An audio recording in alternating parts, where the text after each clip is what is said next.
Shipping crate terrain, as if I didn't have enough hobbies. Right, so shipping container terrain. This is the way I do it.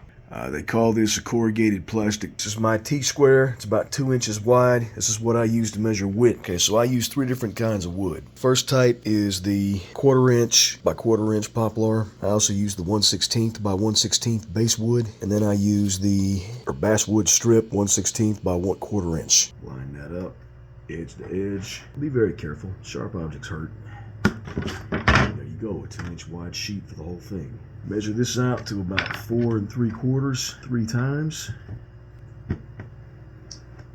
Now one of these is going to be a little bit longer than the rest of them. That's okay, because when you do this, it's going to be open on the bottom. This is just 1/4 inch poplar. You want to cut you 4 pieces of it that are 4 3/4. As I was saying, hot glue, very dangerous. Be careful with it. Okay.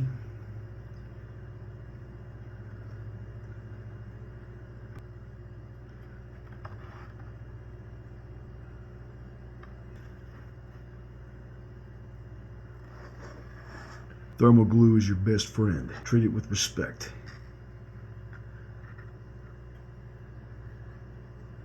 Alright, now this last piece is a little bit more interesting. What you want to do here, slide it inside of that, like so, and squeeze it. And then you want to mark the bottoms where the wood pieces are right there, and then cut it off. And then for this step, you can just use scissors. Alright, we got this trimmed. Line everything up. Shoot a little bit of glue on each corner. Do not glue your fingers. You want to hold it and get some glue in this corner along the seam. There you go, the first door's on.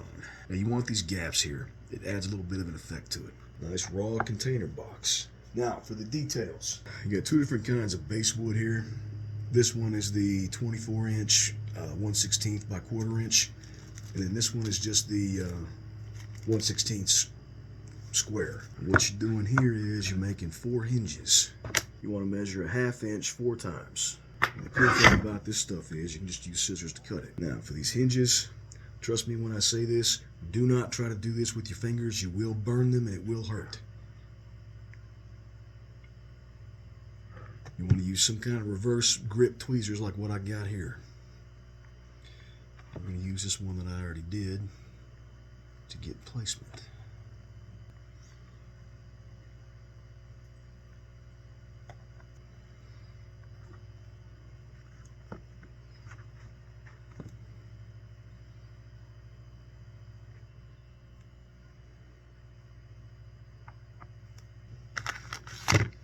There are your hinges. For these, I don't really like using the hot glue because it pulls up too much, makes it look kind of sloppy. You just want to use regular white glue for this one. You just put a very thin bead down the length of it.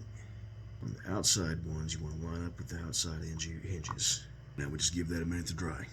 Alright, painting these is no big deal. Just hit them with a decent base coat of your favorite color. A surprise guest. Hey boss, you alive? Buddy, come on. Alright, and because this is a post-apocalyptic terrain usually, these are kind of pretty to put on the board as is, so we need to dust them up a little bit. You do that by hitting them with a light coat, like just a dusting on the corners of the brown, dark brown. And then with the light dusting of the brown, they look a little bit dirtier, more realistic. Next thing you want to do is hit them with the lighter color. We'll let these dry and we'll come back in a minute. Set up here, made him a little salad. Looks like everybody's good and dry. We're going to add some details to it. Now this is just silver acrylic paint, and all we're doing here is highlighting the hinges and the vertical supports. It ends up looking like that. Good thing about acrylic is if you mess up a little bit, that's okay. You can just get it out of the way. And there we go. Alright, foliage. Now, this is just the moss lichen that you get at Hobby Lobby. I like to use a combination of amber colored stuff because it looks like it's dead. Because remember, this is post-APOC. Everything's dead. Everybody's fighting over resources and driving cars around. This part's optional. You don't have to do this. I like doing it just because. Alright, so for these, you just kind of pick random spots and stick them wherever.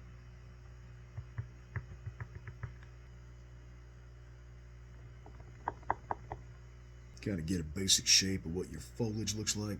And then just put your little bead of glue on there. Stick it in place and pull off your spider webs. And there you have it. Thank y'all for watching. Hope y'all enjoyed it. Now I made these for Gaslands, but they could probably work for 40K too. I don't see why they wouldn't be able to. And if y'all could help me identify who this is, that would be great. And we're out of glue. Right in the middle of doing something. Isn't that about the way it always works? If I was smart, I would have told you not to put glue in this little corner right here.